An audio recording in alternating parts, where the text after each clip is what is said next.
Okay, so I rinsed out my Q-tips even. I can use that again for brown. It looks like it's not going to ruin it. And I also have the other side, so I don't want to throw that away. And I also rinsed out this side too, so it looks like it'll be good.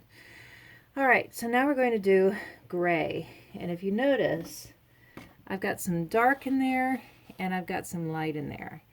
So we're going to start with the dark because you can always add white to the dark. So we're going to start with the dark.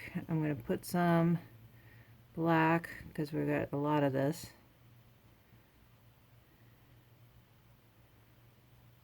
Here. The bottom of the yogurt cup.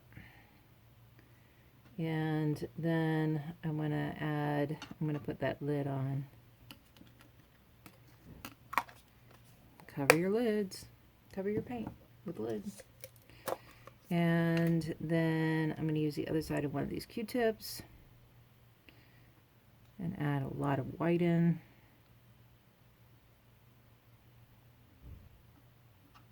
And if you need to like scrape it on the side, that's okay. You can grab it with your other brush. I just didn't want you to mix paint in your ramekin.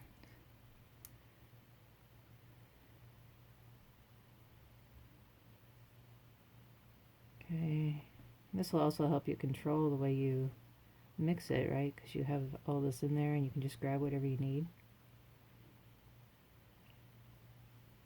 And putting it on the side. Okay, so I have that. And now I can take my little white that's in here and kind of mix it in here. And that's a good dark gray right there. I like that. Good. And now I'm going to scumble. So remember scumble, you just go broad strokes. Oops, so we're getting a little bit too black. So I don't want to do that. So I'm going to grab more white.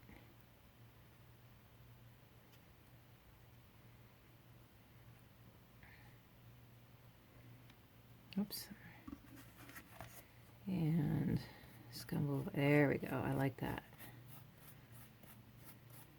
I like that.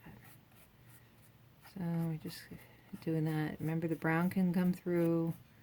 The different colors of the gray can come through. Okay, now that I have some dark in there, I want to cover the top with really, really light gray.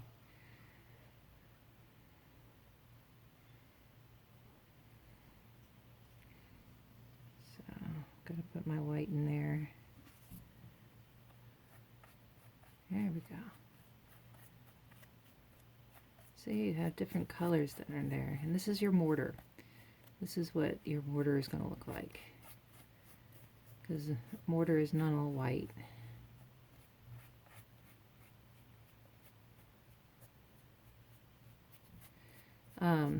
Also, if you want to look at some pictures of brick,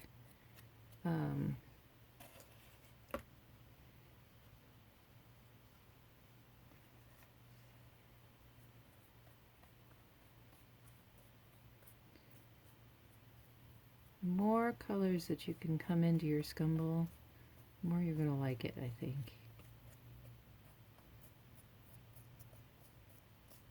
Remember to keep the X going. Exit, exit, exit. And normally I would use a big wide brush for this, but we're doing a cardboard flat, so.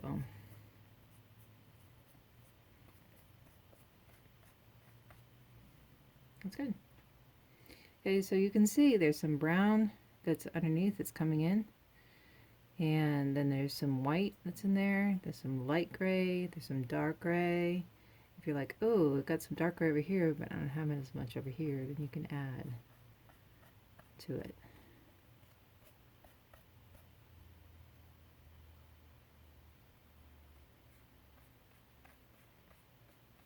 Display, see what it looks like. And the more you do this, the more practice you'll have. You're like, I wish I put more of brown in, right? Or I wish I put more of something else in. And that's okay. Because it's all a learning experiment. What does it look like?